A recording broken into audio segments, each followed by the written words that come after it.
आपण प्रार्थना करू।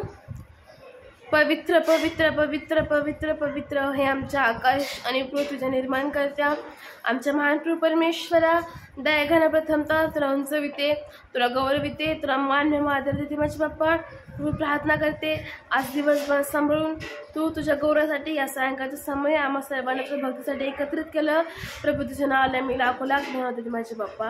प्रार्थना करते दयाघन तुझा दास परमेश्वरा, तुझ्या वचनाची पेरणी करण्यासाठी आला असं परमेश्वरा, त्यांना तू विशेष प्रकारे प्रभू आश्रयित कर दे बाप्पा। जे काही वचन सांगत माझे दे बाप्पा, ते सांगण्यासाठी त्यांना तू चांगलं अंतकरण, चांगलं बाबतीत त्याचा आत्म परमेश्वरा तू त्यांना प्रदान कर दे बाप्पा। आणि परमेश्वरा ते ऐकून आम्ही सोडून न देता दयाघना त्याद्वारे आम्ही चालावं, बोलावं आणि शिकवं दयाघना। असंच आमची संगती सोबती राहा दे बाप्पा। एवढी लहानशी नम्र विनंती देण्यात तारणारा प्रभू येशू ख्रिस्त याच्या गोड आणि पवित्र नावाने केली म्हणून ते त्याद्वारे आमेन।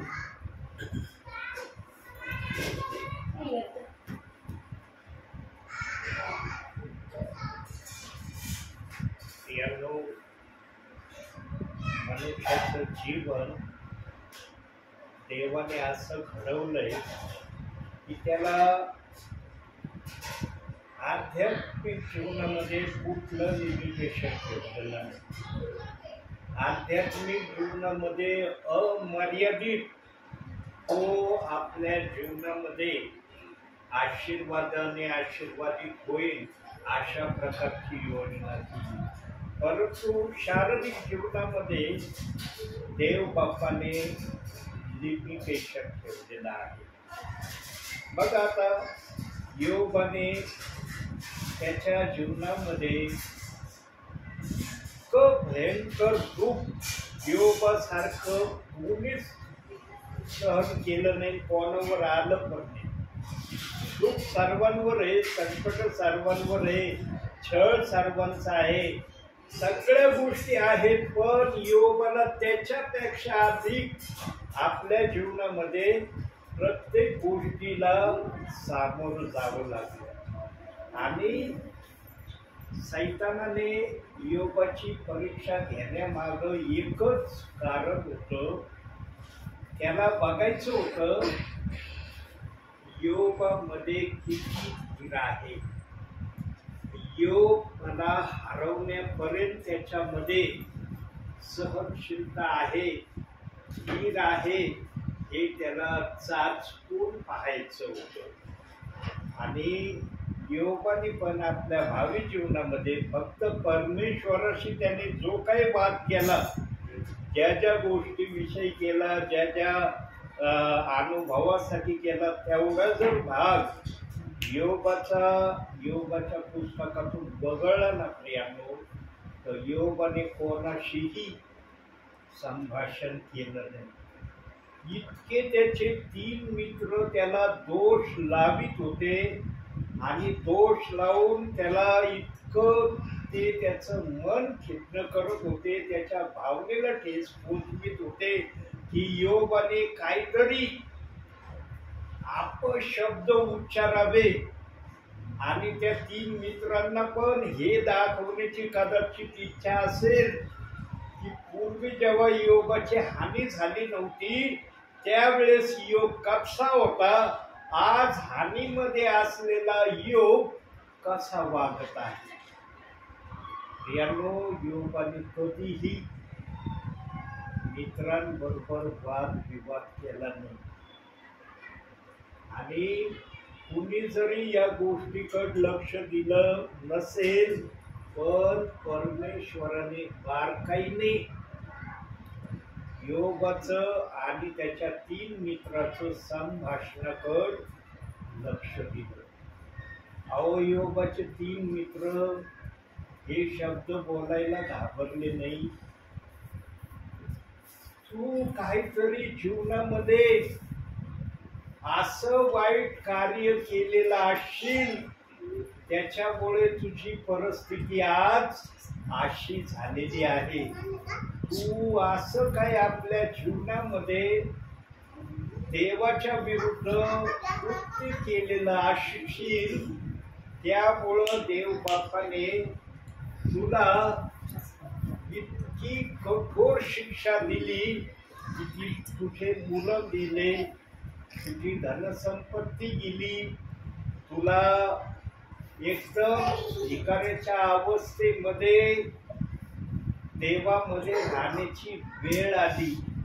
इतकं भयंकर संकट आम्ही आमच्या भावी जीवनामध्ये कोणावर आलेलं पाहिलं नाही, पण हे संकट आम्ही स्वतः डोळ्यांनी तुझ्याकडे पाहून अनुभवतो. यानो एखाद्याचं जर वाईट होत असलं ना, वर्तमान काळाचं सांगतो, एखाद्याचं जर वाईट होत असलं ना जीवनामध्ये प्रियांनो, त्यावेळेला कुणी ना कुणी काही ना काही फुसफुस केल्याशिवाय राहत नाही बरं का. काही ना काही फुसफुस नेहमी करतात. काही जणांमध्ये तर इतकं हिंमत साहस येते ना की ते तोंडावर बोलायला पण घाबरत नाही.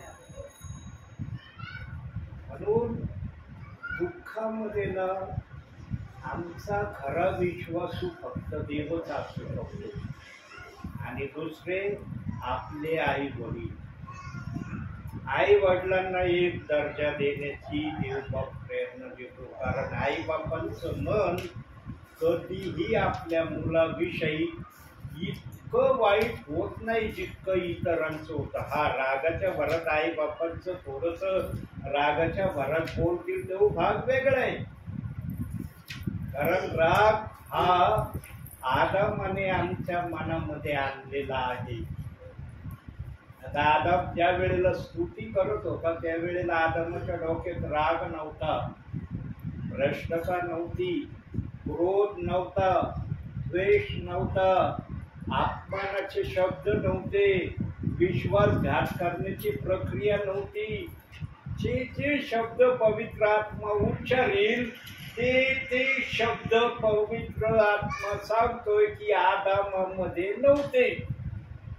पण जेव्हा त्याने सैतानाच्या भुलवणुकीने आज्ञाभंगाच्या पापाकडे गेला, तेव्हा मात्र त्याच्यामध्ये या सर्व गोष्टी त्याने आपल्यामध्ये आलेल्या अनुभवल्या. प्रियांनो, मनुष्य या भूतलावर ना देवाने जी डिसिप्लिनिंग लावलेली आहे त्या डिसिप्लिनिंग प्रमाणे दुप्पट आशीर्वाद प्रत्येकाला आज हवे आहे.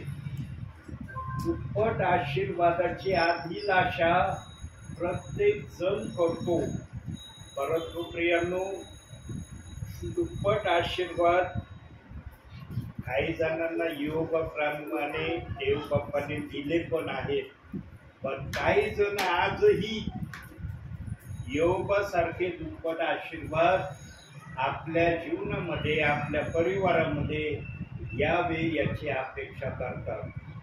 यानो योगाचे 3 मित्रांनी जे पवित्र आत्मा सांगत होता, इतकं योगाला नाराज केलं भावी जीवनामध्ये, जितकं त्याला त्याच्या विपत्तीने नाराज केलं नसेल इतकं योगाच्या 3 मित्रांनी योगाला नाराज केलं. म्हणून देवबाप्पाने पण या 3 मित्रांसाठी एक योजना बनवली. काय योजना बनवली बघूया पवित्र शास्त्रातून. योगाचं पुस्तक 42वा अध्याय 9वं वचन. स्तोत्र संहितेच्या अलीकड योग किती वाजले? 42वा अध्याय 9वं वचन.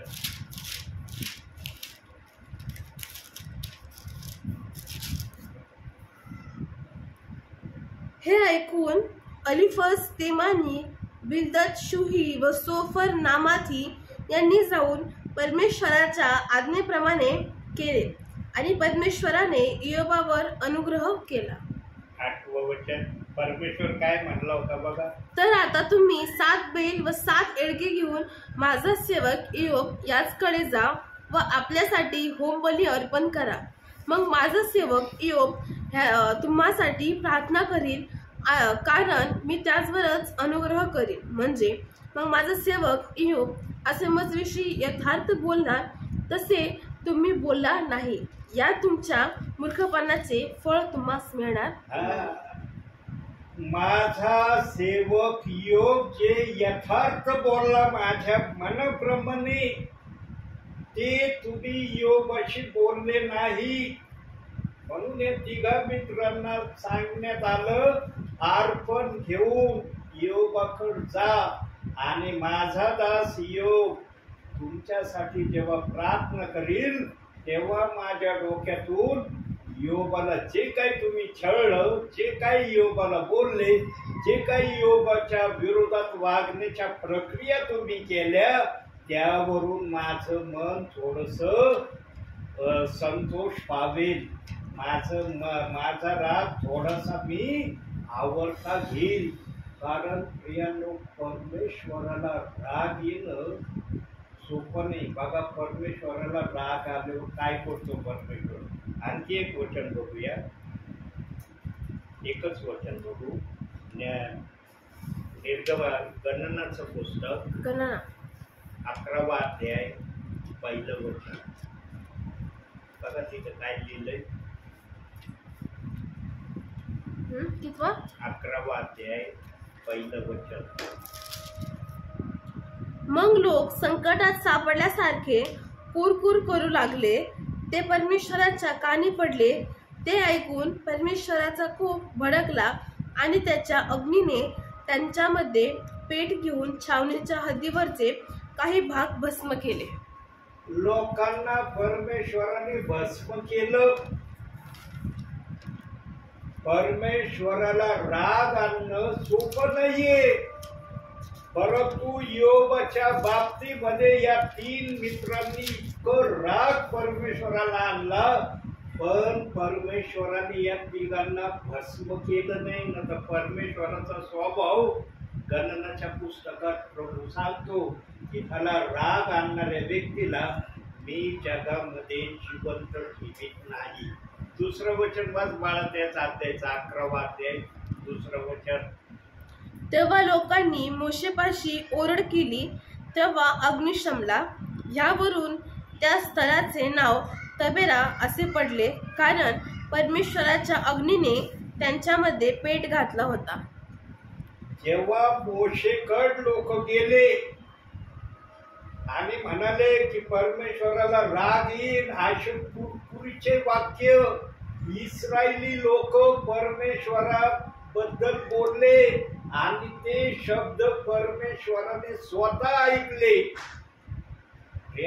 त्या काळी जेव्हा इस्रायली लोक मिसर देशातून फारोच्या गुलामगिरीतून बाहेर निघाले आणि अरण्यामध्ये जेव्हा ते भटकायला लागले, त्यावेळेस परमेश्वर मेघस्तंभ आणि अग्निस्तंभ या 2 स्तंभांच्या द्वारे इस्रायली लोकांबरोबर सतत असायचा.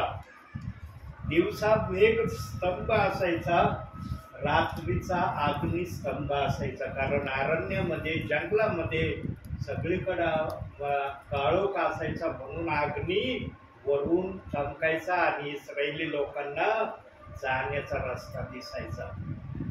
प्रियानो, 11 दिवसाचा मिसर देशापासून कनान देशापर्यंतचा प्रवास होता.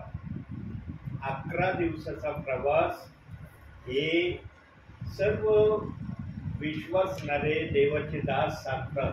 परंतु हा 11 दिवसाचा प्रवास देव बाप्पांनी 40 वर्षामध्ये बदलला. 11 दिवस कुठं, 40 वर्ष कुठं. एका वर्षाचे 365 दिवस, 365 प्लस 40 वर्ष. इतकं रानामध्ये इस्रायली लोकांना देवाने चालायला भाग पाडलं. का पाडलं? इस्रायली लोकांनी सर्वात प्रथम देवाविरुद्ध कुरकुर केली. कुरकुरीपासून त्यांनी देव जो त्यांचा सहाय्यकर्ता होता याच्याबरोबर वागण्याची प्रक्रिया त्यांनी प्रगट केली. म्हणून देव बाप्पाला इस्रायली लोकांची कुरकुर मान्य झाली नाही. बघा, देवाला इस्रायली लोकांची कुरकुर मान्य झाली नाही. काही जणांना भस्म केलं आणि भस्म तो करतच चालला होता. त्याचं भस्म करण्याची प्रक्रिया थांबलेली नव्हती. 6 लाखापेक्षा अधिक लोक त्या समायला होते. तिथे काही 10-12 लोक नव्हते कुरकुर करणारे. 6 लाखापेक्षा अधिक लोक त्याच अध्यायामध्ये देवबाप सांगतो की 6 लाखापेक्षा अधिक लोक होते. मग कुरकुर करणाऱ्याचा आकडा त्या ठिकाणी सांगण्यात आलेला नाही की किती जणांनी परमेश्वराला चीड येण्याची कुरकुर केली. आता ती काय कुरकुर केली ती पण आपण पाहणार आहोत. पण आता योबाच्या विषयाला धरून परमेश्वराला इस्रायली लोकांचा राग बर्दाश्त झाला नाही. पण योबाने त्याच्या मित्रांनी केलेली निंदा निमूटपणे सहन केली आणि ही निंदा निमूटपणे योबाने सहन केली. हे परमेश्वराला चांगलं वाटलं नाही. म्हणून परमेश्वर या तिघांना म्हणाला, माझा दास योग याच्याकडे अर्पण घेऊन जा.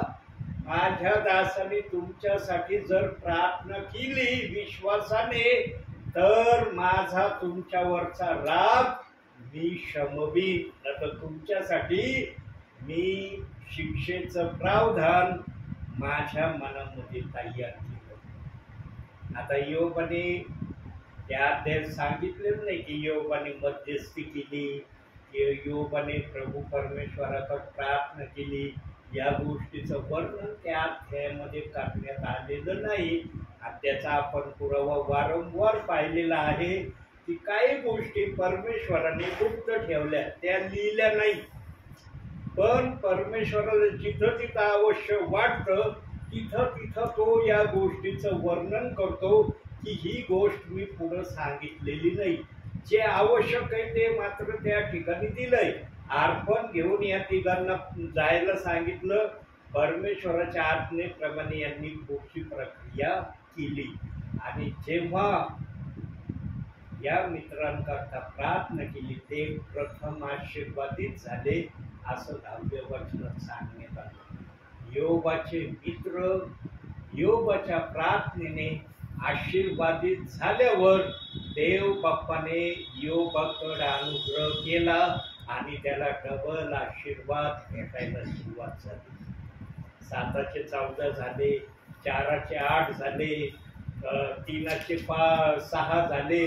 या गोष्टी प्रत्येक त्याच्या जे शेड मेंढर गुरं ढोरं होते याची संख्या दुप्पट झालेली दिसते. आणि योबाला देव बाप्पाने कन्या देखील दिल्या आणि त्या इतक्या सुंदर कन्या दिल्या की त्या राज्यामध्ये त्या कन्यांसारख्या कन्या कोणीच नव्हत्या.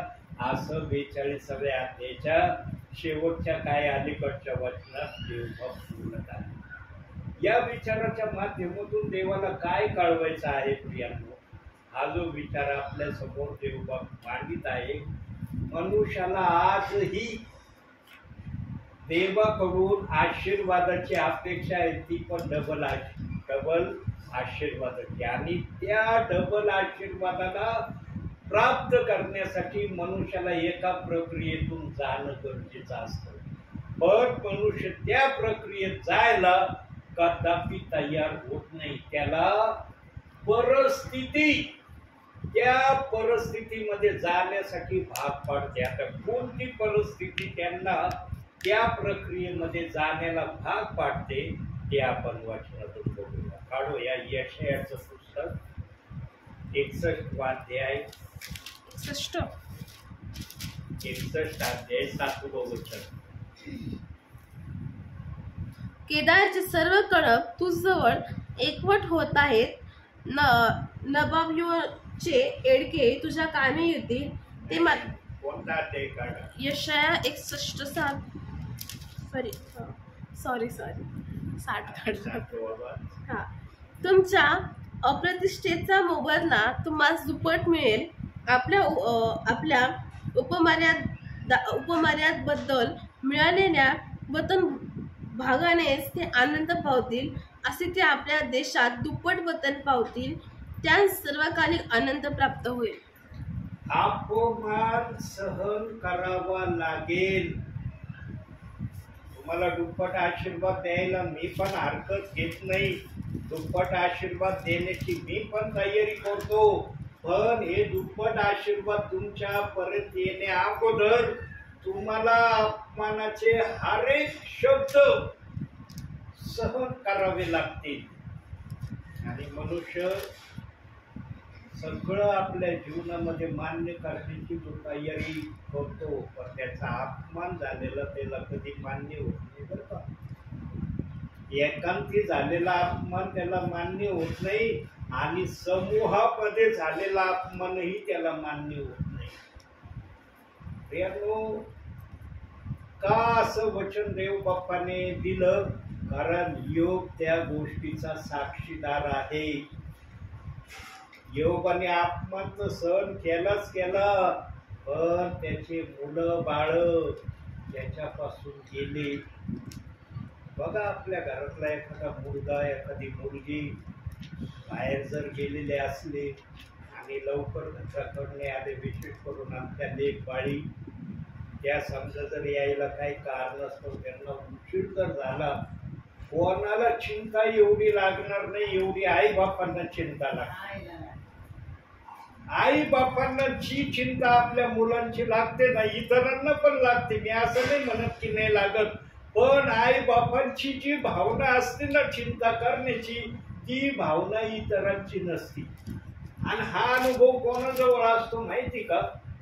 जे स्वतः आई बाप झालेले असतात ना त्यांनाच ते कळतो. जे आई बाप झालेले नसतात ना त्यांना कळत नाही ही बात. ते म्हणतो काय बोलू राहिले रवी, आम्हाला काय माया नाही काय, आम्ही काय बिगर मायाचे आहेत का, आम्ही असेच आहेत का? कारण प्रत्यक्षात उतरणं आणि अप्रत्यक्ष ऐकणं याच्यामध्ये फरक आहे. जे आई बापा असतात ना त्यांना जे करून आपल्या मुलाचा कळवळा असतो ना, तो कळवळा इतरांना तेवढा असेल असं नाही. असू शकतो, किंबहुना नसू शकतो, पण आई बापांच्या हृदयातला कळवळा कधीही कमी होत नाही. जर आई बापांच्या हृदयातला कळवळा कमी होत नाही, ज्याने आम्हाला जगात पाठवलंय त्याच्या मनातला कळवळा कमी होईल का? म्हणून देव म्हणतो की जो कोणी अपमान सहन करील त्याला मी दुप्पट आशीर्वाद देईन.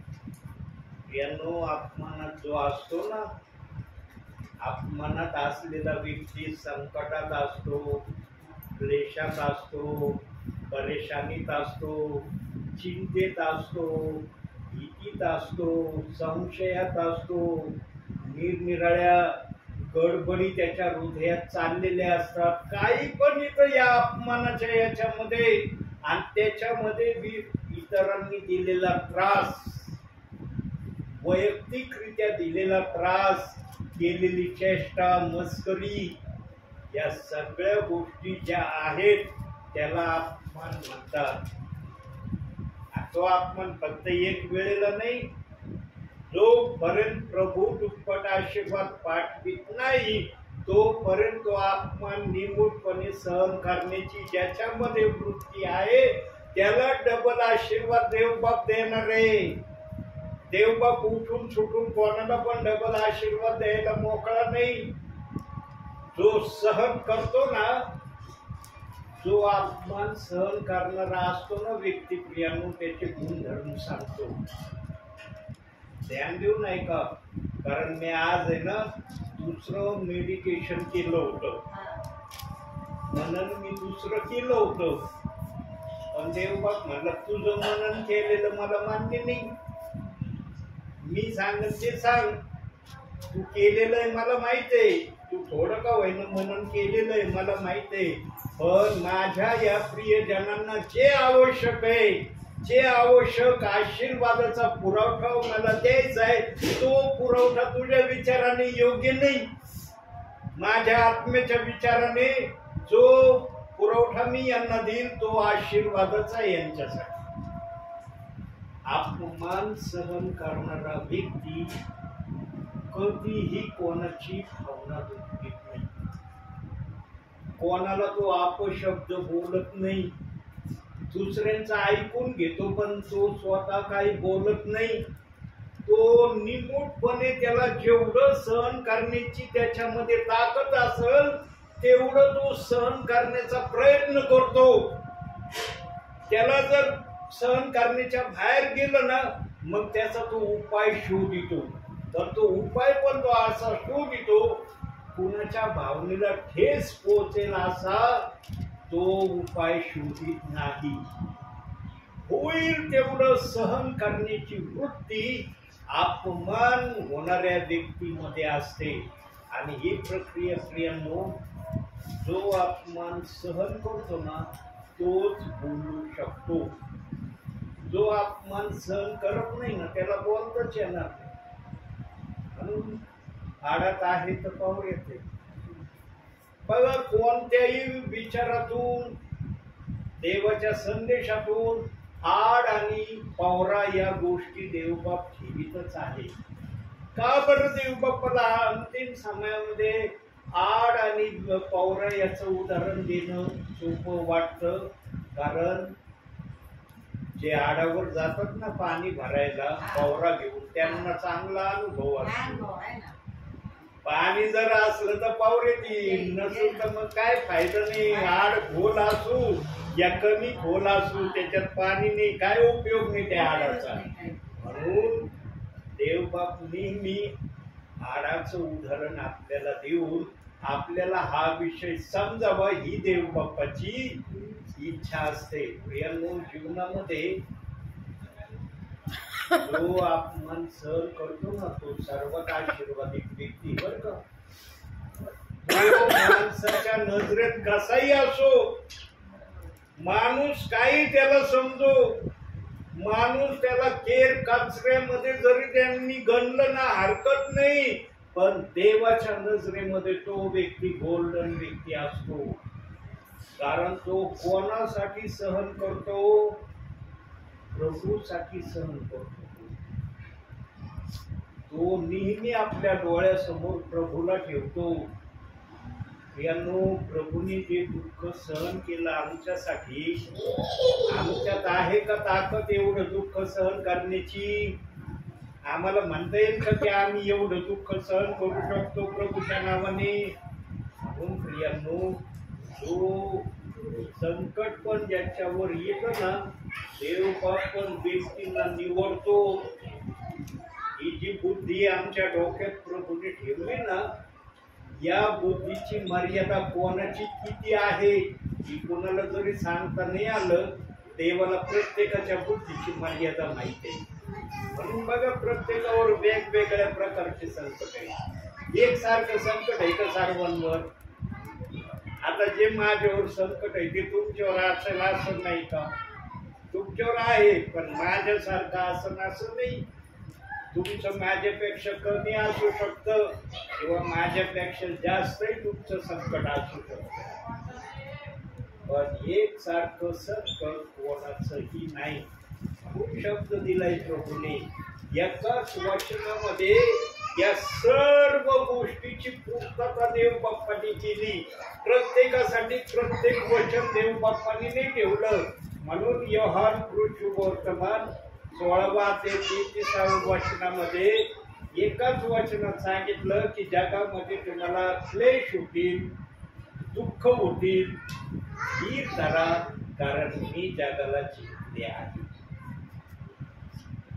संपूर्ण जगात ज्यांच्यावर संकट कमी असू, जादा असू, मध्यम असू, त्या प्रत्येकासाठी एकच शब्द दिलाय. देवाने असे वेगवेगळे वचन नाही ठेवले. तुझं दुःख असं तर तुझ्यासाठी हे वचन, तुमचं दुःख असं तर तुमच्यासाठी हे वचन. एका वचनामध्ये जगातल्या सगळ्या विश्वासणाऱ्यांची, सर्व सेवकांची पूर्तता त्या वचनात देवबाप्पांनी केली. बघा, देवबाप्पाची बुद्धी किती महान बुद्धी आहे. जगामध्ये काही एक व्यक्ती काच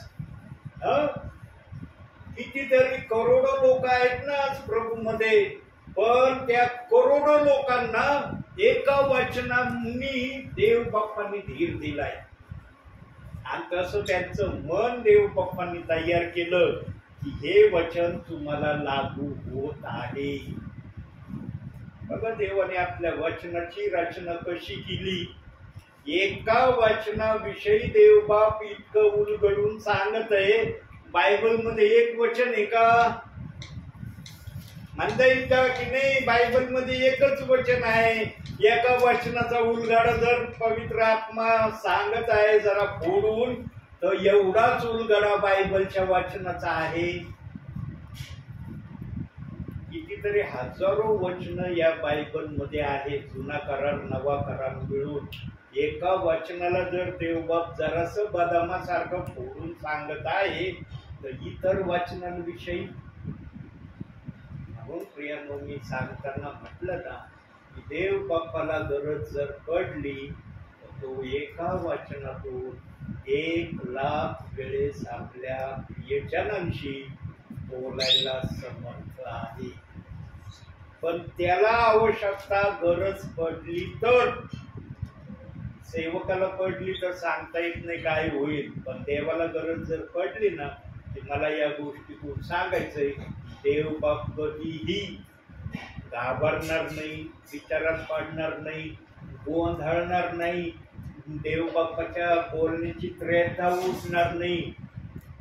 सरळतेने अधिकारवाणीने देवाचा आत्मा एका वचनातून आपल्या प्रियजनांना सांगायला सक्षम आहे. यांनो, जीवनामध्ये आशीर्वाद मिळवायचे जर असतील तर झळा खायला शिकलं पाहिजे. झळ खाणं सहन केलं पाहिजे.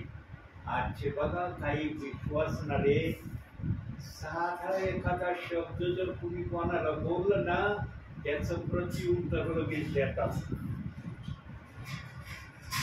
विशेष करून तरुण वर्गांमध्ये एखादा शब्द जर कोणी वाकडा बोलला ना लगेच त्या शब्दाचं उत्तर ताबडतोब आहे.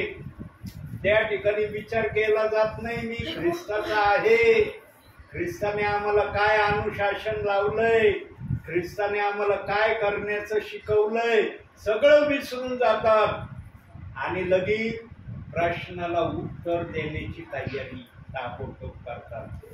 यांनो, दुप्पट आशीर्वाद पण देवबाप त्यांना देण्याची इच्छा ठेवतो जे देवाच्या इच्छेप्रमाणे सर्व गोष्टी सहन करतात. पुढील वचनात जाऊया. काढूया जाकरेचं पुस्तक. बघा, जाकरेच्या पुस्तकामध्ये एक विशेष आशीर्वाद आहे. 2रा अध्याय 8वं वचन. 8वं वचन. ज्या राष्ट्रांनी तुम्हास लुटिले त्यांच्याकडे प्रताप मिळवण्यासाठी त्याने मला पाठविले आहे. जो कोणी तुम्हाला स्पर्श करील तो त्याच्या डोळ्याच्या बुबुळ्याला स्पर्श करील, कारण सनाधीस परमेश्वर म्हणतो. आमच्या या शर्टाला जर कुणी स्पर्श केलं नाही, शर्टाला, साधं शर्टाला, तर देव बाप्पाचं बोलणं आहे की त्यांनी तुमच्या शर्टाला स्पर्श केला नाही, त्यांनी माझ्या डोळ्याच्या बुबुळाला स्पर्श केला. ते पण माणसाच्या डोळ्याच्या बुबुळाला नाही, परमेश्वराच्या डोळ्याच्या बुबुळाला स्पर्श केलाय. बघा प्रियानो, आमचं शर्ट कुठं आणि देवाच्या डोळ्याचं बुबुळ कुठं. बघा, देवाने आमची सुरक्षितता किती जवळची केलेली आहे, किती जवळीकतेचं नातं देव बाप आमच्या बरोबर ठेवतो. जो इतकं जवळीकतेचं नातं आमच्या बरोबर ठेवतो त्याची पण एकच अपेक्षा आहे विश्वासणाऱ्याकडून. तो जर म्हणतो माझ्या डोळ्याच्या बुबुळाला स्पर्श झालाय किंवा केलाय, जो डोळ्याच्या बुबुळाची भाषा करतो तो विश्वासणाऱ्याला एक वाक्य बोलतो. काय वाक्य बोलतो? फक्त जीवनामध्ये पाप करण्यापासून तू स्वतःला दूर ठेव. कारण यशाच्या पुस्तकातच सांगितलंय, तुमचा छळ करणाऱ्यास मी त्यांच्या स्वतःच रक्त त्यांना प्यायला लागेल. यशाच्या मला वाटतं तो बनवल्या ते सांगितलंय, तुमचा छळ जे करतील त्याला मी त्यांच्या स्वतःच रक्त प्यायला लागेल.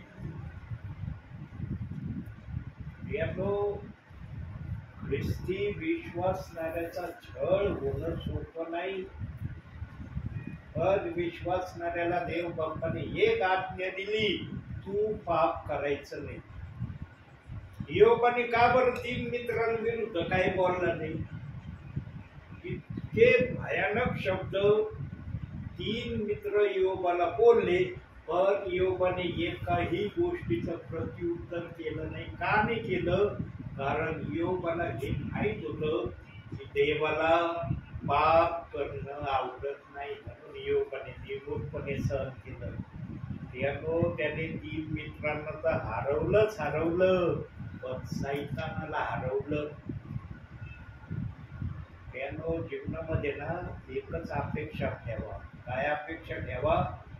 ही सैतानाला माझ्या प्रभूच्या नावाने निश्चित हरवी. सैतान इतका सोपा प्राणी नाही हरायला.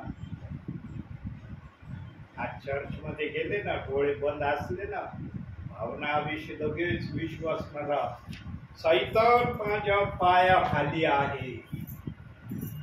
कुठं त्यांना सैतानाची आठवण होत नाही, पायाखालची आठवण होती. सैतान पण होतो, ठीक आहे, चर्च मध्ये म्हणतोस ना पायाखाली, सैतान माझ्या चर्चच्या बाहेर ये, तुला दाखवतो मी पायाखाली का कुठे. भावनाविषयी जर शब्द बोलले ना, तसं वागण्याची तयारी प्रभू समोर दाखवा. जर तयारी दाखवली नाही ना, सैतानाने तुम्हाला कुठं ना कुठं कोणत्या ना कोणत्या मोह पाशाच्या जाळेमध्ये अटकवल्याशिवाय तो राहणार नाही.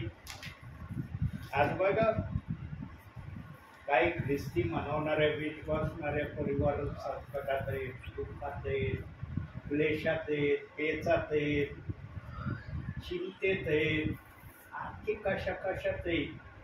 कशामुळे? एदेन बागेमध्ये देव बाप्पाने हा आशीर्वाद दिला होता का?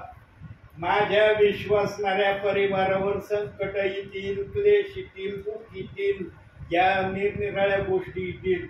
मग काही जण लगेच मग योहान 16:33 वचन दाखवतो, तिथं कोण असा प्रभू मानला. प्रभू एकच भाषा बोलत नाही. प्रभू जवळ अनेक प्रकारची भाषा, जसा विषय असेल तशी त्याच्याजवळ बोलण्याची प्रक्रिया आहे. एकाच गोष्टीवर देवबाप येऊन थांबत नाही.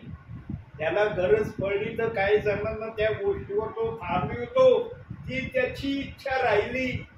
पण त्याला आपली इच्छा आपल्या विश्वासणाऱ्याला समजण्यासाठी वेगवेगळ्या माध्यमातून तो बोलतो. आम्ही जर देवाच्या नजरेमध्ये देवाच्या गोबळासारखे जर देवाच्या नजरेत आहोत, तर आमच्यावर कोणी हल्ला करेल का? पण आपल्याला याचा अनुभव किंवा आमच्या भाविक ख्रिस्ती जीवनात का अनुभवायला मिळत नाही? काही जणांना माहित आहे, कारण ते स्वतः प्रभू बरोबर व्यवस्थित वागत नाही. ज्यांचं नातं प्रभू बरोबर व्यवस्थित नाही ना, त्यांना बायबलच्या काही सिक्रेट वचनाची माहिती कधीच देवबाप समजून सांगत. देवबाप पण त्यांनाच आपल्या आत्म्यातून गोष्टी समजावून सांगतो जे ऐकण्याच्या तयारीत आहे. 38 वर्षाच्या पंगूला आणि बेबिचारी स्त्रीला बरं का केलं प्रभूने? का त्यांचे संकट दूर केले? कारण प्रभूने त्यांच्या बुद्धीचं पहिलं परीक्षण केलं की यांना यांच्या या संकटातून सोडवल्यावर कुठल्या पुढच्या प्रक्रिया हे माझ्या इच्छेप्रमाणे करतील का? जेव्हा प्रभूला दिसलं अरे हे करतील, आपल्या जीवाला ते यातना होऊ देतील, पण माझी आज्ञा मोडणार नाही. म्हणून प्रभू म्हणला पाप करू नका, जा तुम्हाला मी तुमच्या पीडेपासून तुमच्या सर्व यातनेपासून मुक्त केलंय. प्रभू येशू ख्रिस्ताने पण त्याच प्रियजनांना बरं केलं जे ऐकण्याच्या वृत्तीत होते. काही जण ऐकण्याच्या वृत्तीत नव्हते, त्यांना पण देव बाप्पाने बरं केलं. का केलं माहितीये? कारण हे बरं झाल्यावर तरी सुधारतील. पण काही जण सुधारले, काही जण नाही सुधारले. म्हणून हौशे नवशे असतात प्रभूच्या सेवेमध्ये. काही जण फक्त बरं होण्यासाठी, काही जण खाण्यासाठी, काही जण टाइमपाससाठी. अरे याच्या बरोबर राहिलं ना वेळ कटत राव, चला इकडं तिकडं, वेळ नाही जाते. याच्या बरोबर राहिल्यावर वेळ जातो. ऐकणाऱ्या प्रियजनांना आशीर्वाद मिळतो. हे ऐकणारे त्यांच्यासाठी प्रभू म्हणतो की तुम्ही माझ्या डोळ्याच्या बुबळा समान आहात, आणि या बुबळाला जर तुम्ही स्पर्श करील तर त्याला मी सोडणार नाही.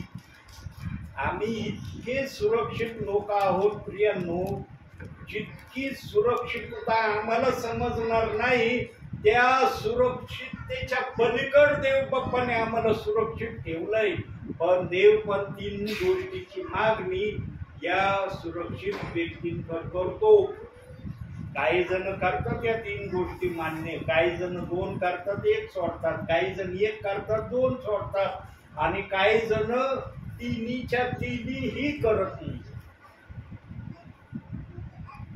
फक्त 3 गोष्टीवर देव बाप्पाने आमच्याकडं त्याचं लक्ष केंद्रित केलेलं आहे.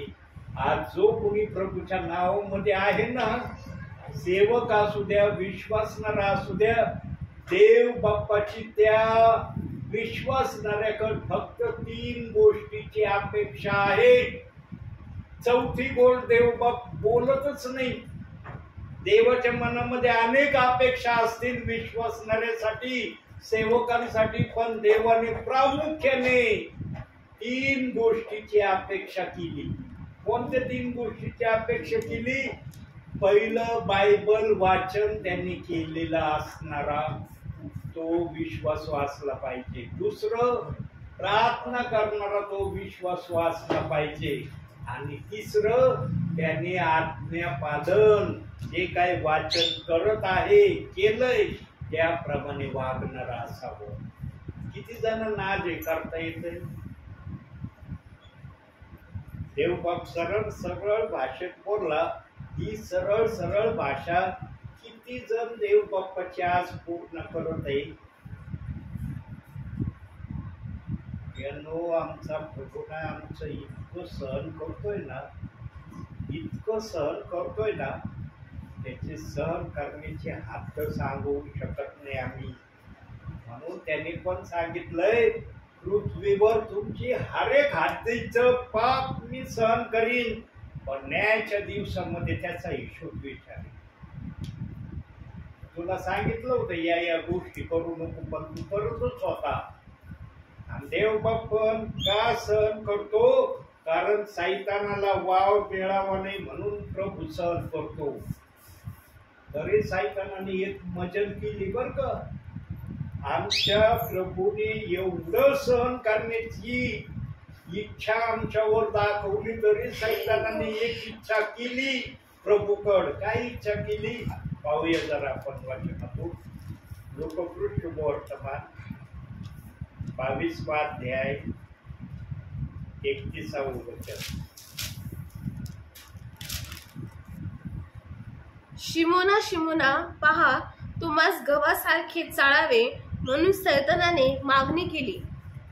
बघितलं, प्रभू इतकं आमचं सहन करतो, तरी त्याने प्रभू परमेश्वराकडे मागणी केली. हा तू सहन करतोच नाही याचं मला कळतंय, तुझं लेकरू म्हणून तू सहन करतोस, पण तुझं लेकरू तुझा शब्द ऐकत नाही, म्हणून याला तपासण्यासाठी माझ्या हातात थोडा वेळ दे. सैतान इतका धूर्त प्राणी प्रियांनो, त्याच्या जवळ वाईटाचं मूळ केंद्र बिंदू हा सैतान आहे.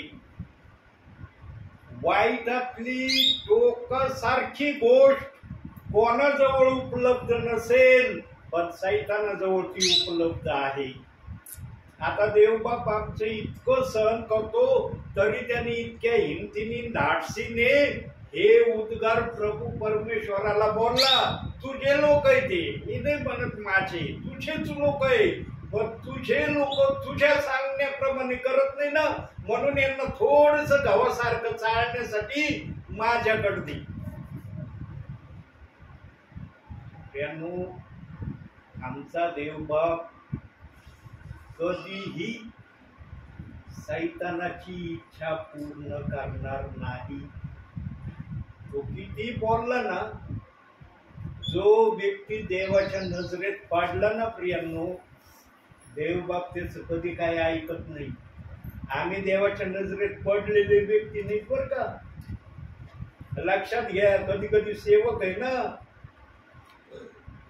त्यांच्या ध्यानामनात काय नाही हो, पडलेले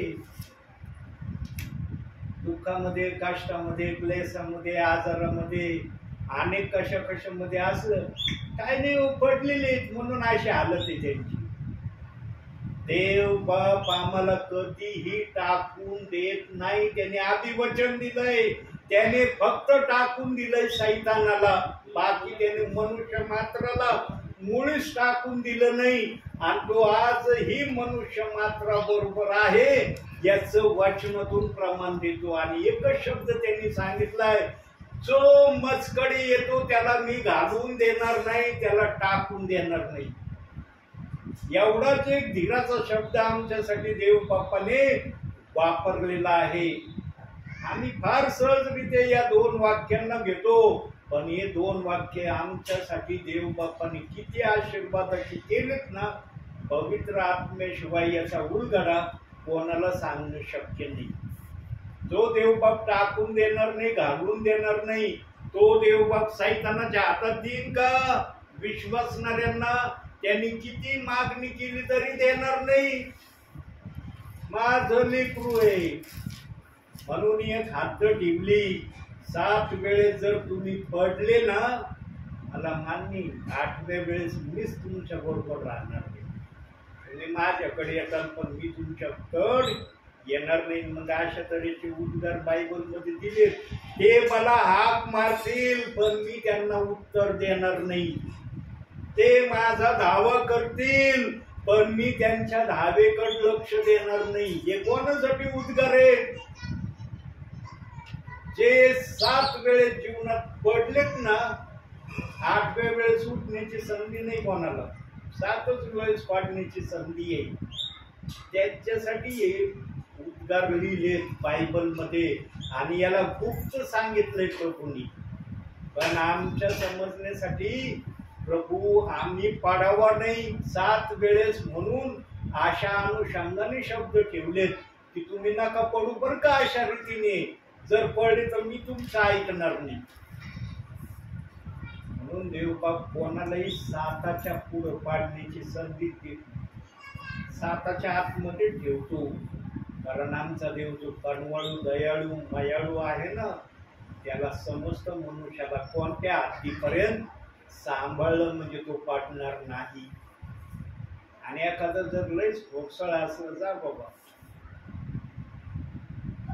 भोगसाळासाठी पण बरेचसे वचन बायबल मध्ये दिले. यांनो सारांश मध्ये जर बोलायचं झालं, एकच वाक्यात देवबाप सांगतो, जीवनामध्ये असं वागा की देवबाप तुमच्याकडे पाहून चिडला नाही पाहिजे. असं वागण्याची तयारी ठेवा. मनुष्य चिडले ना हरकत नाही, पण देव नाही चिडला पाहिजे. देव या काही चिडत नाही बर का. देवाचा स्वभाव आमच्या सारखा नाही. तू म्हणलं की तू म्हणायला उभा राहतो, आपण जसे, तसं देवाचा स्वभाव नाही. देव होईल तेवढं बर्दाश्त करतो, पण देवाला पण बर्दाश्त होण्याच्या बाहेर तुम्ही जाऊ नये अशी देवबाप हर एक विश्वासणाऱ्याकडे अपेक्षा करतो आणि जे देवाच्या योजनेमध्ये राहतात, नियंत्रणामध्ये चालतात, त्यांच्यासाठी आणखी एक गोष्ट करण्यासाठी प्रभू सदैव तयार असतो. कोणती गोष्ट आहे? वचनातून पाहूया. निर्गमाचं पुस्तक 14वा अध्याय 14वंच वचन.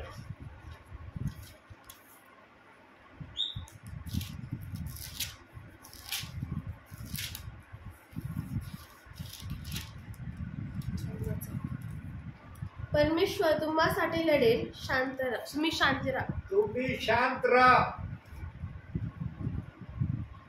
कोणी तुमच्यावर किती अन्याय करू द्या, किती तुम्हाला दुःख देऊ द्या, किती तुमच्या भावनेला ठेस पोहोचू द्या, तुमच्या मनाला अस्थिर करण्याचा प्रयत्न करू द्या, तुमचा जीव रंजीस आणण्याचा प्रयत्न करू द्या, तरी तुम्ही शांत राहा. कारण मी लढायला उभा राहील ना, तेव्हा तुम्हाला दिसेल त्या व्यक्तीची मी दुर्दशा काय करतो.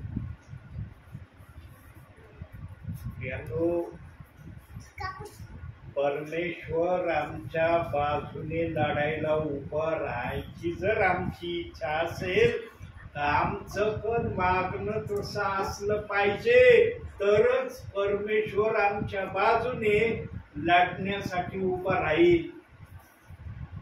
परमेश्वर पण असा उठून सुटून कोणासाठी लढायला उभा राहत नाही.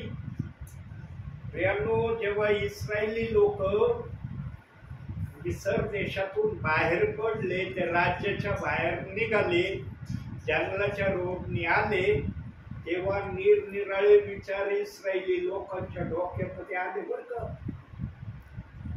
निरनिराळ्या विचारांनी ते त्रस्त झाले. का त्रस्त झाले माहिती? कारण जंगलामध्ये कधी कधी त्यांना चालणं अवघड व्हायचं.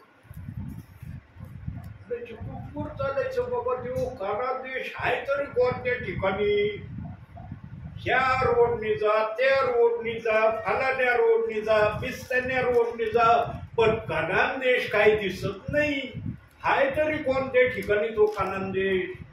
किती वर्ष झालं फिरत होतो आम्ही, पण अजून आम्हाला तो कानान देशच सापडा नाही. असा देव बाप्पाने कोणत्या ठिकाणी त्या कानान देशाला ठेवलंय? माणसाच्या कठीण मनामुळं देव बाप्पाने त्यांना फिरायला लावलं. 11 दिवसाचा प्रवास 40 वर्षामध्ये बदल केला. आणि जेव्हा 40 वर्ष भटकायला लागले अरण्यामध्ये, तेव्हा काही इस्रायली लोकांना आठवाला. कोणता आठवाला? बघूया जरा वाचनातून. इस्रायली लोकांना काय आठवाला?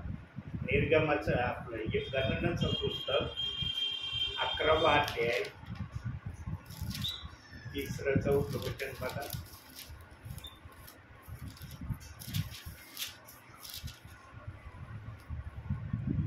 ह्यावरून त्या स्थळाचे नाव तवेरा असे पडले, कारण परमेश्वराच्या अग्नीने त्यांच्यामध्ये पेट घातला होता.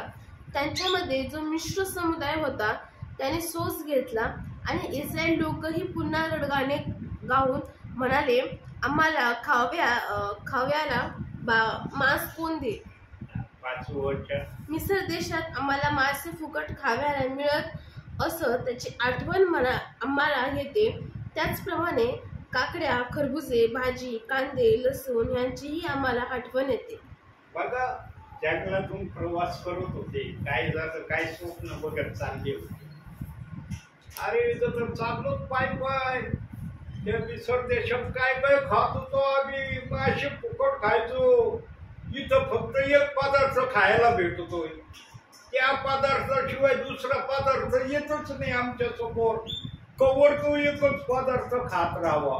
कोणता पदार्थ खात होते बघूया जरा. 2 अध्याय 7 आणि 8 वचन बघा. हा मन्ना धान्यासारखा असून त्याचा रंग मोत्याच्या रंगासारखा होता. लोक चोहोकडे फिरून तो गोळा करीत व जात्यात दळीत किंवा उकणीत कुटीत आणि मग भांड्यात शिजवून त्याच्या भाकरी करीत. तेलात तळलेल्या पुरीसारखी त्याची चव असते. मांना खात होते पण त्याची चव पुरी सारखी होती. पण रोज मानना खाऊ खाऊ हे परेशान झाली. म्हणून त्यांना फार लसणाची आठवण झाली. ते आम्ही लसूण खात होतो बाबा, पण लय स्वादिष्ट होता. इथं येऊ मानना मला काही स्वादिष्ट वाटाना. आता लसूण लय भारी होता हो मिसर देशातला. इथं येऊ मानना मला काही बरोबर वाटत नाही. आता आम्हाला आता मांस पाहिजे, मांस. देव बाप्पाने मोक्ष देखील थक्क झाला बरं का जीवनामध्ये.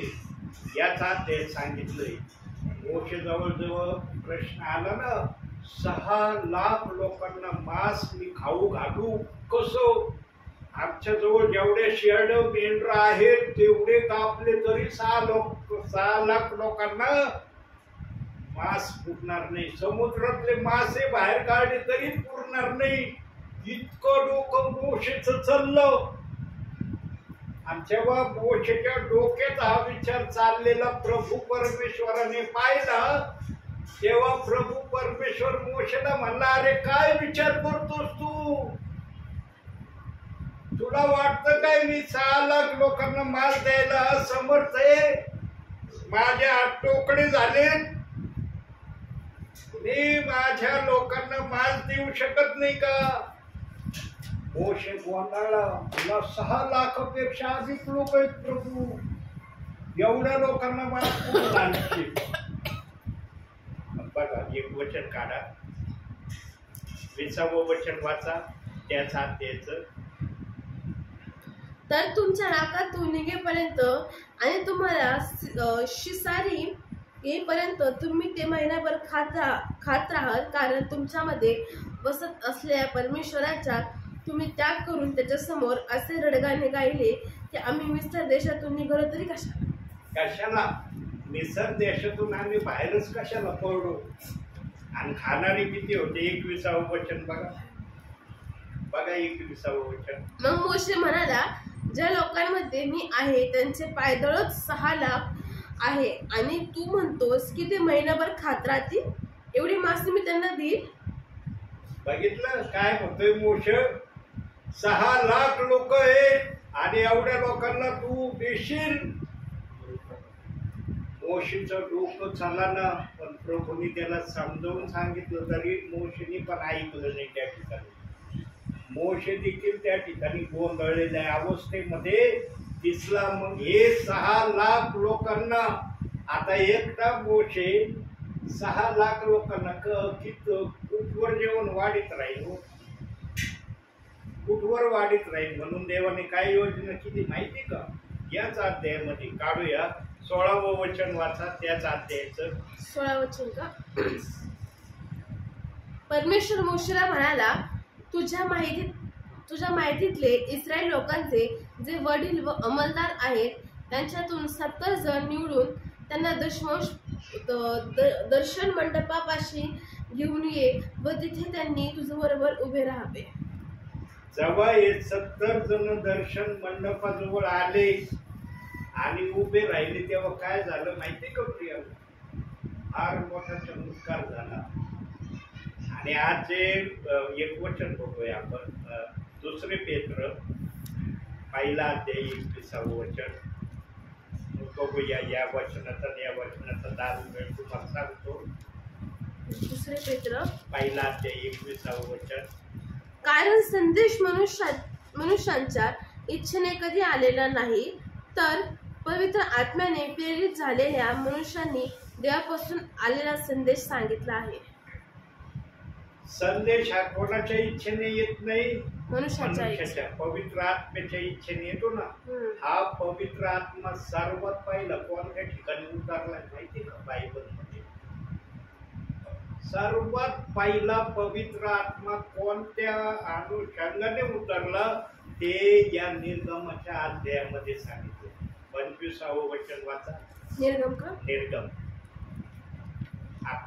सॉरी गणना 11:25. निर्गम 11:25. हो. त्यानंतर परमेश्वर मेघात उतरून मोशेशी बोलला आणि त्याच्यावर असणाऱ्या आत्म्यातून काही घेऊन त्याने त्या 70 वडिलांवर ठेविला, तेव्हा त्यांच्यावर आत्मा येताच ते संदेश सांगू लागले, पण त्यानंतर मात्र त्यांनी पुन्हा संदेश सांगितला नाही. जोपर्यंत आत्मा त्यांच्यावर उतरलेला होता तोपर्यंत ते संदेश बोलत राहिले, पण जेव्हा आत्मा त्यांच्यापासून निघाला त्यांना संदेश सांगता आला नाही. म्हणजे संदेश हा मनुष्याच्या इच्छेने कधी आलेला नाही. हे जे विधान आहे, हे जे वचन आहे, या वचनाची सुरुवात या ठिकाणापासून देव बाप्पाने केली. मोशेसाठी 70 जण सहाय्यक, त्याला जेवण वाढणाऱ्यांसाठी देव बाप्पाने नेमले, आणि ते पण पवित्र आत्म्याच्या सामर्थ्याने नेमले. बिगर पवित्र आत्म्याच्या सामर्थ्याने नेमले नाही. पण छावणीमध्ये 2 जण असे होते की त्यांच्यावर पण पवित्र आत्मा आला, बायबल सांगतो. ते जरी त्या ठिकाणी उपस्थित नव्हते, घरामध्ये होते, हे घराच्या बाहेर होते, बाहेरच्यांवर पवित्र आत्मा आला, तर घरामध्ये जे दोघं बसले होते त्यांच्यावर पण पवित्र आत्मा आला, असं वचन शिकवतो. आता ते 2 जण कोण आहेत, काय नाव आहेत त्यांचे बघूया. निर्गमन 11 अध्याय 26 वचन वाचा. त्यावेळी 2 पुरुष मागे छावणीतच राहिले होते. त्यातील एकाचे नाव एल्दाद व दुसऱ्याचे नाव मेदाद.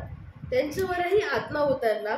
नोंद झालेल्यांपैकी ते होते, पण ते तंबूकडे गेले नव्हते. ते छावणीतच संदेश सांगू लागले. पुढे संदेश सांगत होते ते छावणी म्हणजे घराच्या आतमध्येच होते, छावणीत होते, पण ते पवित्र आत्म्याने बोलत होते. ऐकणारे जरी कुणी नव्हते तरी ते संदेश सांगत होते. आता सगळे लोक तंबूमध्ये होते, छावणीच्या बाहेर होते. हे 2 जण जर छावणीत होते, मग हे संदेश सांगत कोणाला होते? एकही व्यक्ती त्या ठिकाणी नाही, पण वचन सांगते की ते संदेश सांगत होते. मग संदेश ऐकणार कोण होतं? यानो, पवित्र आत्मा किती सामर्थ्यशाली आहे. पवित्र आत्मा ज्या ठिकाणी येतो तिथं व्यक्ती जरी नसला, प्रभूला जर आवश्यक वाटलं तर विश्वासणाऱ्याच्या मुखातून पवित्र आत्मा आपलं वचन बोलवून घेतो. भलं ऐकणार कुणी नसलं ना तरी चालेल. मला बायबल कॉलेजची एक घटना आठवते प्रियांनो. बघा, एक घटना आठवू, देव बाप्पाने आठवण करून दिली बायबल कॉलेजची. एक वेळेस एक आमचे ब्रदर होते, ते आम्हाला क्लासवर शिकवायला आले आणि त्यांनी आम्हाला सांगितलं, आज मी तुम्हाला टीचिंग काहीच नाही करणार. काही जणांना फार आनंद झाला, रे वा, टीचिंग नाही म्हणल्यावर आमची बनवानी. सर म्हणले, मी टीचिंग नाही करणार, पण तुम्हाला एक काम देणार आहे. काही जणांची तोंड जराशी बारीक झाली, काही जणांची उत्साही झाली. ते म्हणे, काय काम द्यावं लागेल? आणि वर्गाच्या बाहेर सगळ्यांनी निघायचं. सगळ्यांना वर्गाच्या बाहेर काढलं आणि प्रत्येकाला असं लांब लांब लांब लांब त्या गॅटापाशी एक, तर इथं एक, तर तिकडे एक, तर तिकडे एक, जवळजवळ 11 एकरचं जमीन पट्ट्यामध्ये आम्ही बायबल कॉलेज लावतो. 11 एकर जमिनीमध्ये फक्त 500 जण होतो आम्ही. मुलं 300 आणि 200 मुली, असे बायबल कॉलेजला 500 जण आम्ही होतो. तर आमच्या वर्गाला स्पेशली त्या सरांनी बाहेर काढलं. ते काय म्हणले माहिती का, आज तुम्ही संदेश निसर्गाला सांगायचा. कुणी झाडाला सांगा, कुणी डागडाला सांगा, कुणी कशाला सांगा, तुम्हाला जे दिसत त्याला संदेश सांगा. आता हे संदेश सांगायचं. सगळे बोलले, सर कस काही शक्य होईल संदेश सांगलं? मी पण त्या वेळेला एवढा माझ्याजवळ अनुभव होता थोडा संदेश सांगायला, तर मी संदेश कोणाला सांगू? पण मी बोलून दाखवलं नाही, पण मनातल्या मनात मी विचारत पडलो, कुणाला संदेश सांगू? बघा, कोणतं वचन, आज हे वचन देव बाप्पाने मला दाखवलंय आणि मला बायबल कॉलेज ट्रेनिंग करत असताना एक घटनेची मला देव बाप्पाने आज आठवण करून दिली. आणि मग जेव्हा ते म्हणले ना, तुम्ही जर प्रभू येशू ख्रिस्तावर खरेखुरे विश्वास ठेवणारे असाल तर देव बाप तुम्हाला बोलण्यासाठी विषय देईल आणि कोणत्या ना कोणत्या टार्गेटचा विषय तुमच्या समोर ठेवेल. जेव्हा सर हे बोलले, बायबल कॉलेजचा नियम असा असायचा, बायबल कॉलेजला जे शिकायला जातात ना त्यांना प्रथम सर जे सांगते ते ऐकण्याचा कंपल्सरी नियम असायचा. जो ऐकत नसायचा ना त्याला शिक्षा व्हायची. मग काही शिक्षा व्हायची, खड्डा खोदायची व्हायची, झाडू मारण्याची व्हायची किंवा अन्य काय असायची. म्हटलं बाबा शिक्षा नको, हे सांगतेत ना, मी आकाशाकडे पाहून संदेश दिला. आकाशाकडे. आणि अजून आठवतोय मी संदेश कोणाकडे पाहून दिला? आकाशाकडे. आणि असे शब्द माझ्या मुखातून त्या वेळेला आले आकाशाविषयी, मलाच कळले नाही की मी हे शब्द कुठून बोललो आणि कस काय बोललो. आज हे जे 2 जण छावणीत होते यांनी पण संदेश दिला, पण कोणी नव्हतं त्यांच्याजवळ ऐकायला. पण हे 2 जण संदेश देत होते. जोपर्यंत पवित्र आत्मा त्यांच्यामध्ये होता तोपर्यंतच हे बोलले. पवित्र आत्मा गेल्यावर यांना पण बोलता आलं नाही संदेश. वचन सांगतंय यांनो, पवित्र आत्मा असा आहे तो काहीही करण्यास समर्थ आहे, हे तुम्हाला कळवायचंय. आज तुम्ही पण पवित्र आत्मेला धरून आहात ना? आहात का नाही पवित्र आत्म्याने? हो. पवित्र आत्म्याची जाणीव होती का तुमच्यामध्ये? होती. हे बघा, पवित्र आत्म्याची ज्यांच्या हृदयात जाणीव होत असेल ना त्यांच्यासाठी सांगतो, ज्यांच्यात पवित्र आत्मा आहे ना तो देवाचा नियम शक्यतो मोडण्याची प्रक्रिया कधीच करत नाही. पण ज्याच्यामध्ये पवित्र आत्मा असतो तो एक प्रक्रिया केल्याशिवाय पण राहत नाही. कोणती प्रक्रिया केल्याशिवाय राहत नाही? बघूया वचनातून. नीतिसूत्रे 25 अध्याय 2 वचन. एखादी गोष्ट गुप्त ठेवणे यात देवाचे गौरव आहे, पण एखाद्याचा शोध लावणे यात राजांचे गौरव आहे. एखादी गोष्ट गुप्त ठेवतो, कोणासाठी ठेवतो? देवासाठी, माणसासाठी नाही ठेवीत. आणि जी गोष्ट तो गुप्त ठेवतो ना तो कधीच सांगत नाही बरं का. फक्त जी गोष्ट त्याने ठेवली ना गुप्त ती प्रभूला माहित असते की माझं गौरव आहे याच्यात. म्हणून प्रभू पण ती गुप्त गोष्ट प्रगट होऊ देत नाही. काही जण म्हणतात गुप्त गोष्ट ठेवली आपण, आपल्या अकलेने, आपल्या बुद्धीने, आपल्या चातुर्याने याची ती गुप्त गोष्ट ओपन करू. अरे ज्याला देव बाप्पाने गुप्त गोष्टीवर पांघरून घातलंय, तुम्ही कोणत्या अकलेने ती गुप्त गोष्ट ओपन करता? कोणतं सामर्थ्य तुमच्यावर येईल की प्रभूने गुप्त ठेवलेली गोष्ट तुम्हाला प्रगट करता येईल? आत्मा बोलत नाही, तुम्ही काय ते गोष्टीचं सांगणार? बायबल मध्ये जर हे वचन ठेवलंय ना तर या वचनाप्रमाणे देव बाप एका करून का व्हायना ही प्रक्रिया करून घेत आहे बर का. एकाकडून जरी ही प्रक्रिया झाली ना, देव बाप्पाचं हे वचन पूर्ण झालं, याचा अर्थ असा नाही की जगातल्या सर्व जणांनी अशी प्रक्रिया केली तरच हे वचन पूर्ण होईल. म्हणून देवबाप म्हणला या लहानातील एकाचा नाश व्हावा अशी तुमच्या स्वर्गातील पितेची इच्छा नाही. म्हणून तो 99 मेंढरं सोड एकाला गुंडायला गेला ना. तो म्हणलं का जाऊ दे 99 मोठे का एक मोठं.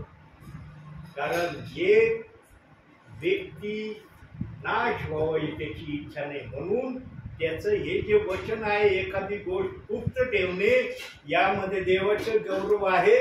एका जणाकडून जरी हे वचन पूर्ण झालं, हे वचन सांगितल्याप्रमाणे बायबलनी पूर्ण केला असा त्याचा अर्थ होतो.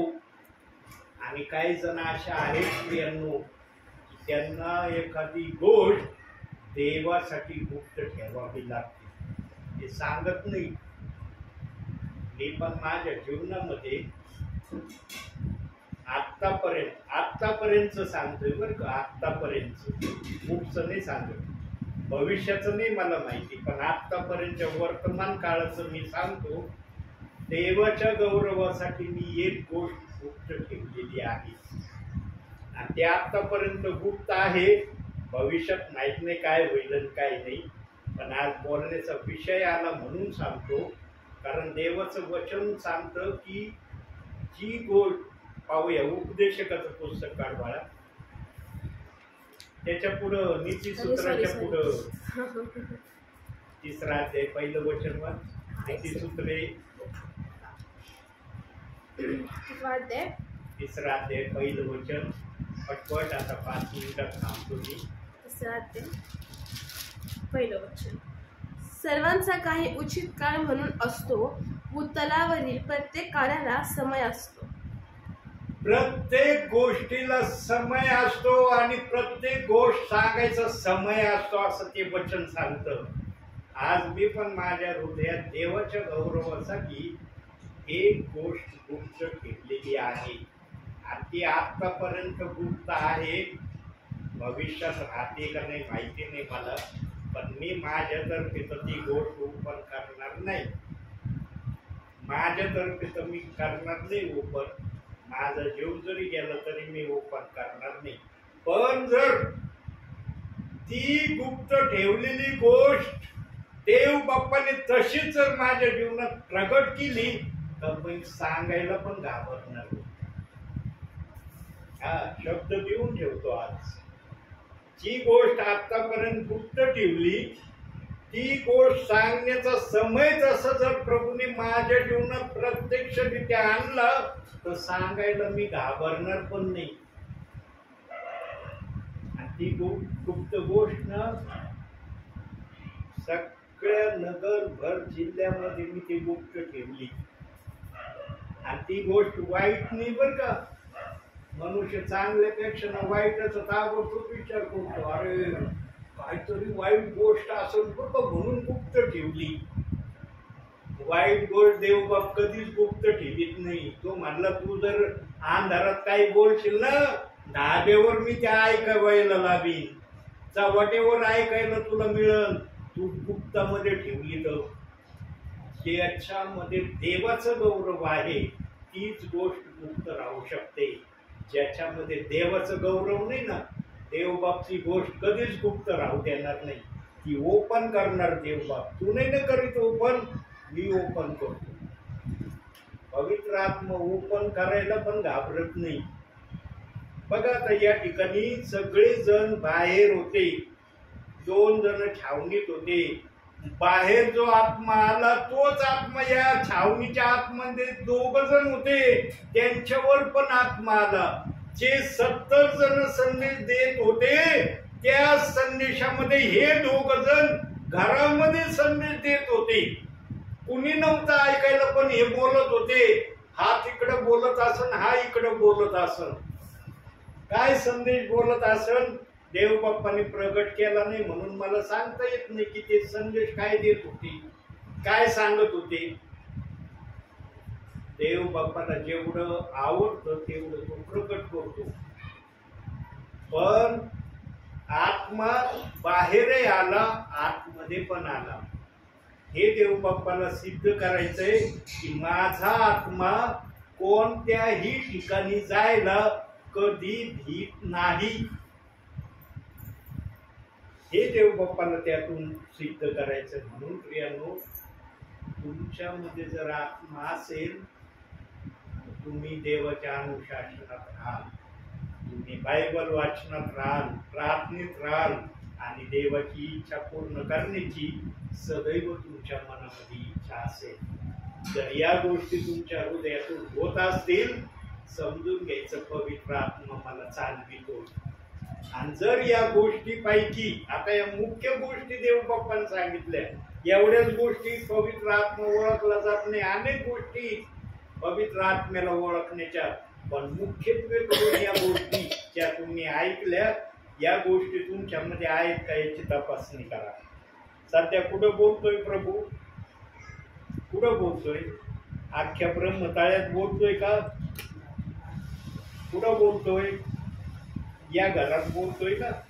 अख्खं ब्रह्मतळ ऐकते का? हे शब्द देव बाप्पाचे कोण ऐकते? तुम्ही ऐकतात ना. म्हणून तुम्ही परीक्षण करायचे की आमच्यामध्ये या गोष्टी आहेत का. आणि जर तुम्हाला वाटत असेल अरे काही गोष्टी आहेत काही नाही, ज्या नाहीत त्या का नाही तुमच्यामध्ये, देवबाप द्यायला भेदभाव करतो का? पक्षपात करतो का? कपटपणा करतो का देवबाप देण्याविषयी? मग तुमच्यामध्ये त्या का आल्या नाही त्याचं परीक्षण देवबाप्पाला विचार. ज्याला उर्वरता असते ना, ज्याला आशा असते तो केल्याशिवाय राहत नाही. जाऊ दे ब्रदर बोलते तो ऐकून घ्यायचं, गप वाचायचं. ते गेल्यावर काय ते काय विचारणार नाही की तुम्ही काय केलं काय नाही, काय आलं काय गेलं. यानो देवाच्या भयामध्ये राहायचं ना, देव तुमच्यामध्ये किती आहे याचं मूल्यमापन पण करण्याचं शिकलं पाहिजे. आज मी वयोवृद्ध स्थितीमध्ये आहे तरी देवबाप मला सेवेला पाठवतो. देवबाप पाठवतो म्हणून आलोय. 3 वचन फक्त 3ऱ्या वचनावर मी बोलतोय. अजून 1 वचन बोलायचंय, 1 वचन अजून राहिलेलं आहे. किती वेळाचा संदेश रेकॉर्ड झालाय मला माहित नाही. देवाच्या आत्म्याशिवाय मला एवढं बोलता येत नाही. काही वचनाचे पुरावे दिलेत, काही विचाराच्या माध्यमातून देवबाप बोलला, पण त्याच विषयाला धरून बोलला ज्या विषयाला तो धरून चालत आहे. विषय एक आहे सांगतोय देवबाप वेगळंच असं देवबाप कधी बोलत नाही. यानो अंतिम समयामध्ये पवित्र आत्मा इतका तुमच्या जवळ येणार आहे जितका तुम्ही समजू शकणार नाही, इतका तुमच्या जवळ पवित्र आत्मा येणार आहे. पण त्याला तुम्ही ग्रहण करण्यासाठी किती उत्सुक आहात याची पवित्र आत्मा मूल्यमापन करतोय. म्हणून आशावादी जीवन जगा, निराशाचं जीवन टाकून द्या. निराशा देव बाप्पाला पसंत नाही, आशावादी जीवन देव बाप्पाला पसंत आहे. तुम्ही संकटात असले तरी आशावादी राहा, तुम्ही क्लेशात असले तरी आशावादी राहा, दुःखात असले तरी आशावादी राहा. काही असो, आशावादी जीवन तुमच्यातून जाऊ देऊ नका. जर ते गेलं नाही तर पवित्र आत्मा पण तुमच्यापासून जाणार नाही. तुम्ही जर या गोष्टीला योग्यतेने नाही घेतलं मग पवित्र आत्मा येतो, त्याला यायचं समजतं, जायचं समजतं. तो यायची परवानगी घेत नाही, जायची पण तो परवानगी घेत नाही. पुढील शेवटचं वचन बघू आता. यशाया काढू त्यासाठी 6वा अध्याय. याला अगदी थोड्या वेळात आपण बघणार आहे. 8वं वचन.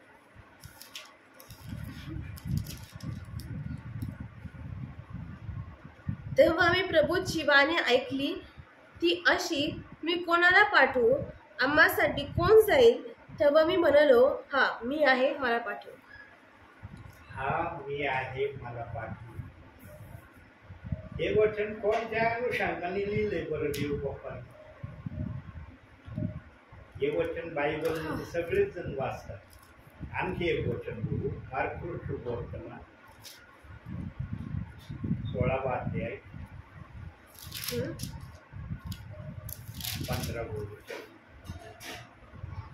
मग त्याने त्यांना सांगितले की सर्व जगात जाऊन संपूर्ण सृष्टीला सुवार्तेची घोषणा करा. सुवार्तेची घोषणा करा.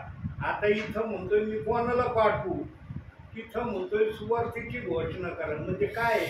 या 2 वचनामध्ये एक तर दिसती का काहीतरी विपरीतपणा आहे ना.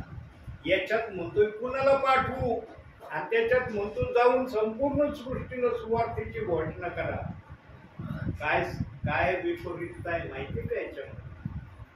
हे वचन जे बोलतंय नाही, जी भाषा बोलतंय ना, हे वचन या वचनाची बोलण्याची मूळ भाषेचा केंद्रबिंदू काय आहे माहिती का?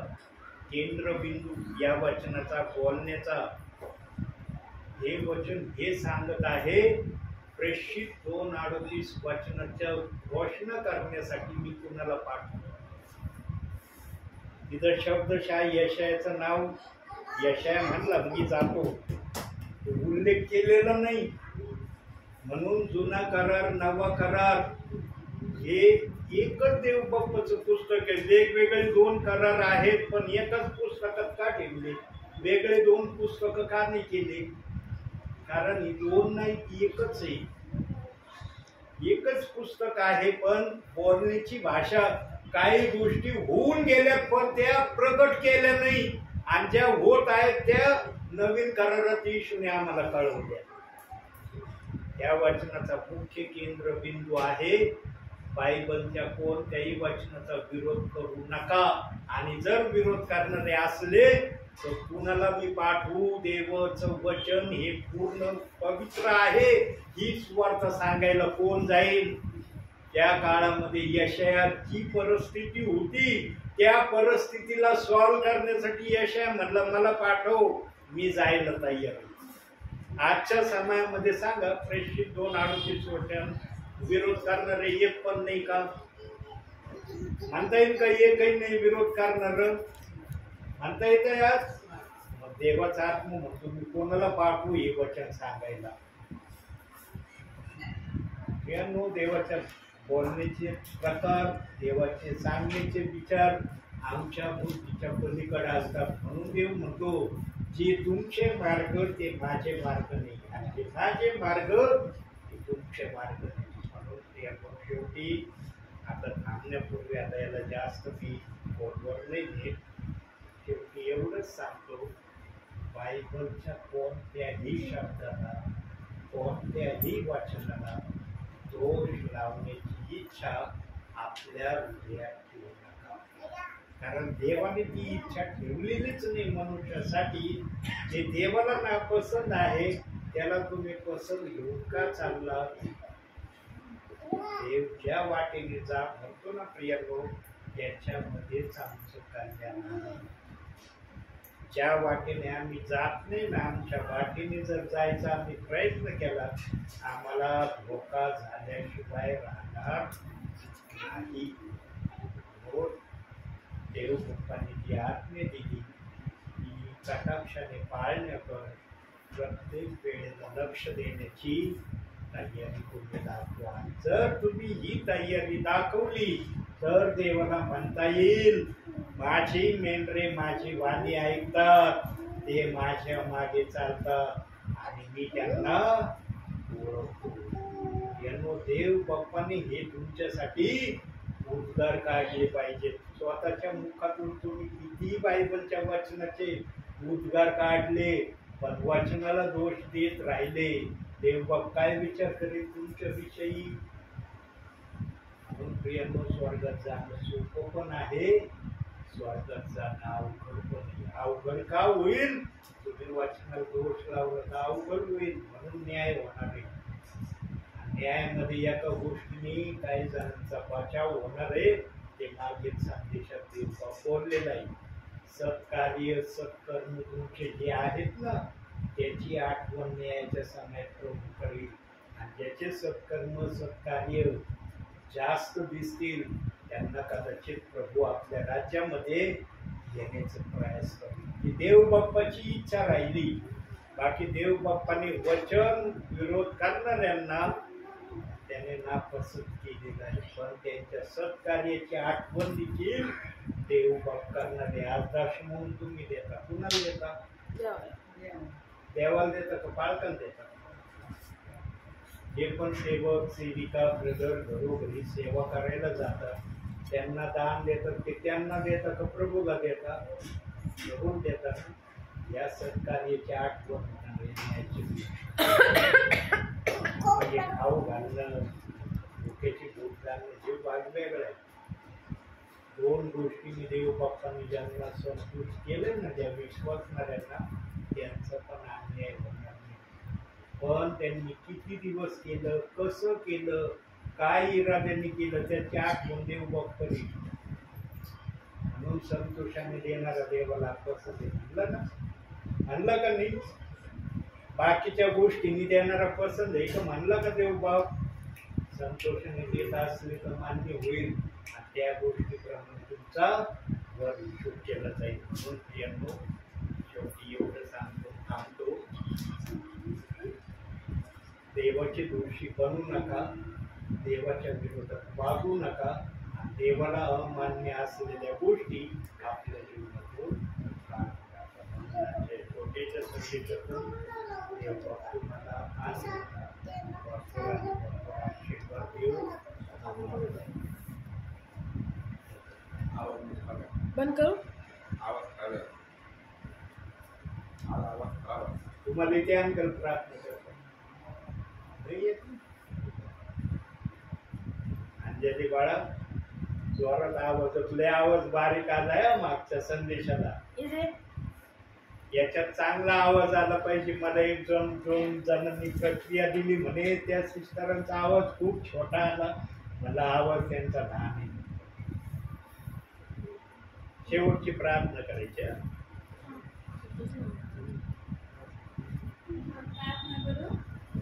पवित्र पवित्र पवित्र पवित्र आकाशाने पृथ्वीचे निर्माण करते बाप्पा, तुला उंचवते, गौरवते, मान देते बाप्पा. त्या दिवसभर सांभाळच धन्य बाप्पा. ते बाप्पा झालेल्या वचन तू आशीर्वादित करूशी बाप्पा. त्या वचनाद्वारे चालण्यास आम्हाला मार्गदर्शन करूशी बाप्पा. ते बाप्पा वचनाने आमचं अंतकरण धुवून काढूशी बाप्पा. ते बाप्पा अंकलला तू आशीर्वादित करूशी बाप्पा. ते बाप्पा त्यांच्या घरच्यांना तू आशीर्वादित करूशी बाप्पा. ते प्रत्येक बसल्या जणांना तू आशीर्वादित करूशी बाप्पा. प्रत्येकाच्या हृदयामध्ये तुझं वचन लावून द्यायशी बाप्पा. ते बाप्पा काही चुकला असेल तर दया करून क्षमा कर. अंकलचं सगळ्यांना आशीर्वादित कर, त्या संस्कारांनाही आशीर्वादित कर.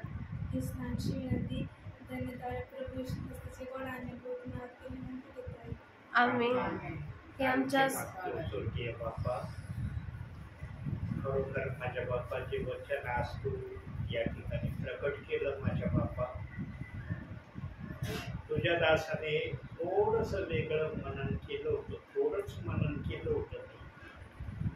पूर्ण वचन मी मनन केलेलं नव्हतं, परंतु जे मी थोडस मनन केलं होतं, ते जे मी मनन केलं होतं ते तू प्रकट नाही केलं माझ्या बाप्पा.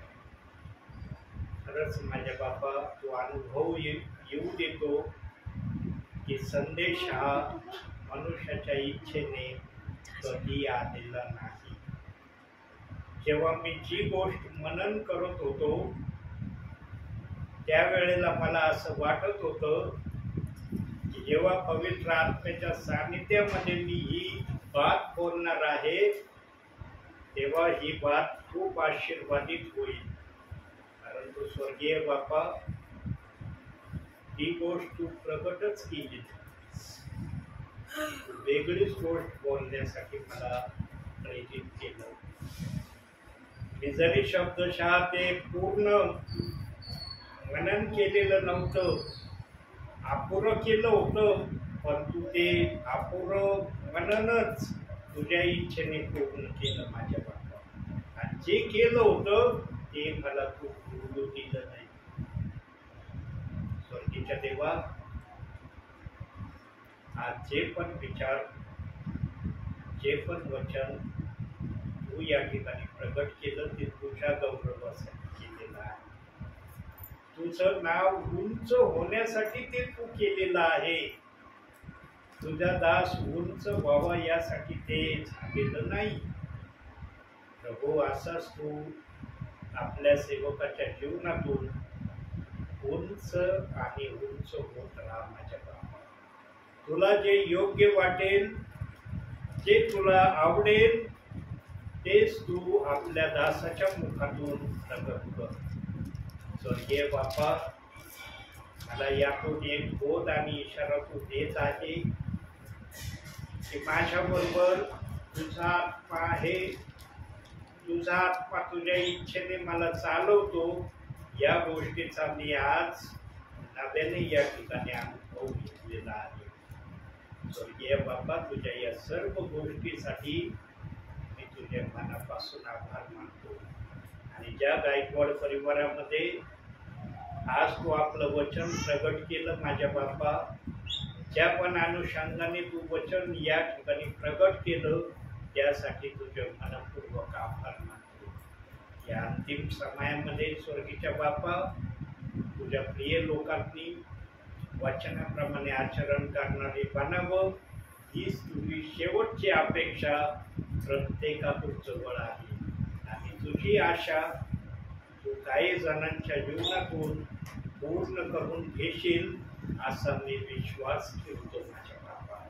ते कोण प्रियजन आहेत ज्यांच्याकडून तू आपली इच्छा पूर्ण करून घेणार आहे ते मला जरी माहीत नसलं माझ्या बापा, पण तुला ते माहीत आहे माझ्या बापा. जे कोणी या गोष्टीमध्ये सम्मिलित करण्याचं तू ठरवलं आहे ज्यांना, ते प्रियजन तुझ्या नजरेमध्ये अतिशय प्रियजन आहे.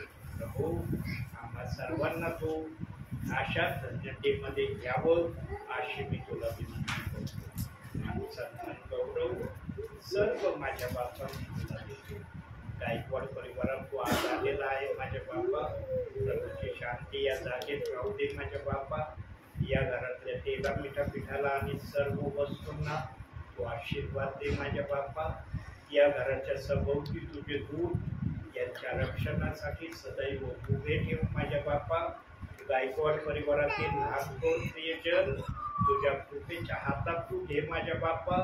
प्रत्येकाला सहाय्यता कर, शारीरिक आणि आत्मिक दोन्हीही आशीर्वाद देऊन गायकवाड परिवाराचं तू समाधान कर अशी मी तुला प्रार्थना करतो. आपल्या दासाची तू प्रार्थना ऐकत आहे असा मी विश्वास ठेवतो. मान सन्मान गौरव सर्व माझ्या बापा मी तुला देतो. धन्यवाद प्रभू येशू ख्रिस्त, त्याच्या प्रिय आणि गोड नावानं मागतो म्हणून तू ऐक माझ्या बापा. आमेन. हे ज्या स्वर्गातील पित्या, तुझे नाम पवित्र मानले जाऊ, तुझे राज्य येऊ, जसे स्वर्गात तसेच पृथ्वीवरही तुझ्या इच्छेप्रमाणे हो.